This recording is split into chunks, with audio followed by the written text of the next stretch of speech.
Consejeros, miren, esto que nos traen aquí es la historia de un despropósito. Yo podría empezar los 10 minutos de intervención que tengo para dar razones políticas por las que estamos en contra de la creación de universidades privadas en nuestra comunidad autónoma. Y es verdad que, por principio, nos parece que justificarían ya por sí solas la presentación de estas enmiendas.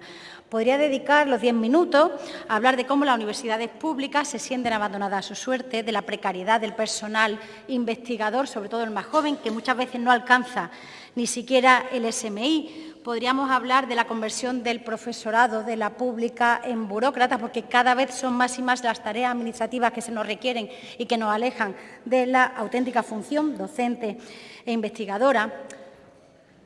Podríamos hacer hincapié en cómo la universidad pública a día de hoy es el único ascensor social que funciona, el único que te permite realmente ascender, y eso obviamente con matices. No es lo mismo poder pagarte un piso en la ciudad en la que estudias que tener que venir en autobús cada día desde 1 hora o más.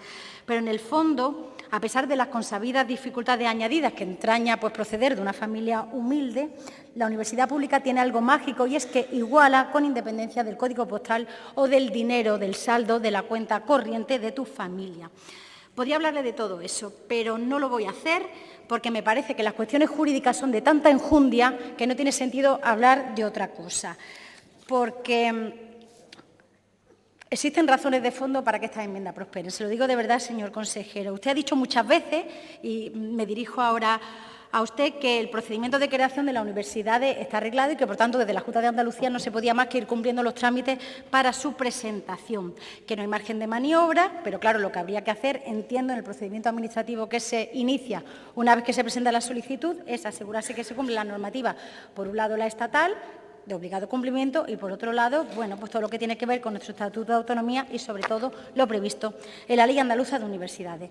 Empiezo por la normativa estatal, el Real Decreto 640 del 2021, que establece los requisitos necesarios en cuanto a las ofertas de títulos, personal, dedicación a la investigación, control, etcétera.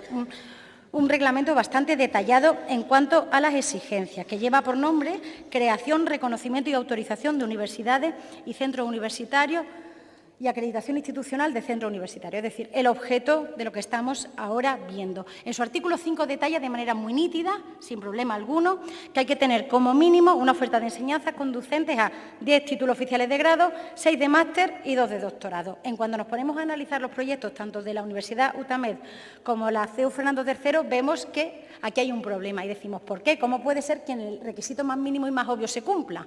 Ah, claro. Porque usted lo ha dicho, porque en el proyecto de ley se detalla, en la exposición de motivos, que la norma vigente es el decreto 2015, no el 2021, y me alude a un informe de la Abogacía del Estado. Yo también voy a aludir a informes, aunque no ese. ¿Qué se nos dice? Que cuando se inician estos procedimientos, como el decreto 2021 no estaba en vigor, y eso es cierto, la norma que hay que aplicar es el decreto ley vigente en aquel momento, que era el de 2015.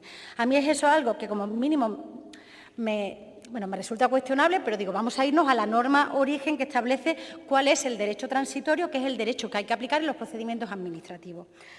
Cuando esto se hace, a donde hay que acudir es a la Ley General de Procedimiento Administrativo Común de las Administraciones Públicas. Miren, la Ley 39/2015, de 1 de octubre, que tiene una disposición transitoria tercera, que es la que establece qué pasa cuando un procedimiento administrativo se inicia con una norma en vigor y luego se cambia después. Entonces, hay que irse a la norma. ¿Qué dice esta disposición transitoria tercera? A falta de previsiones expresas,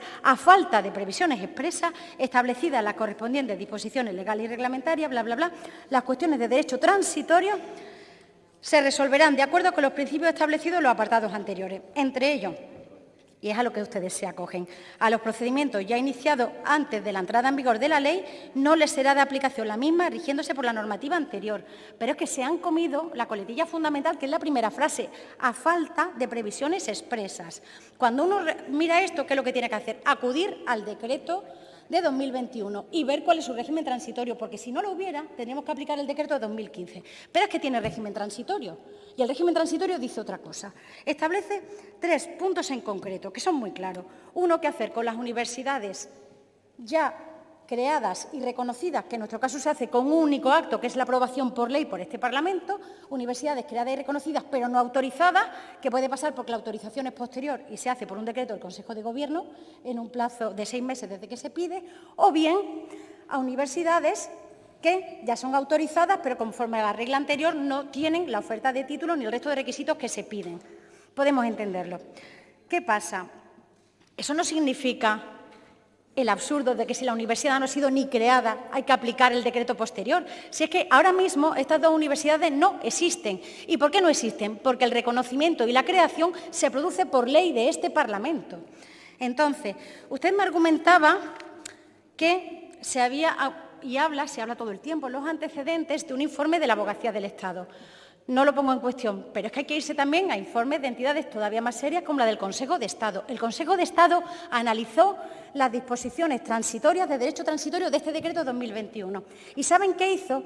Había un primer punto, la primera transitoria no es como está ahora, sino que hablaba, y lo voy a leer para no equivocarme, tal cual.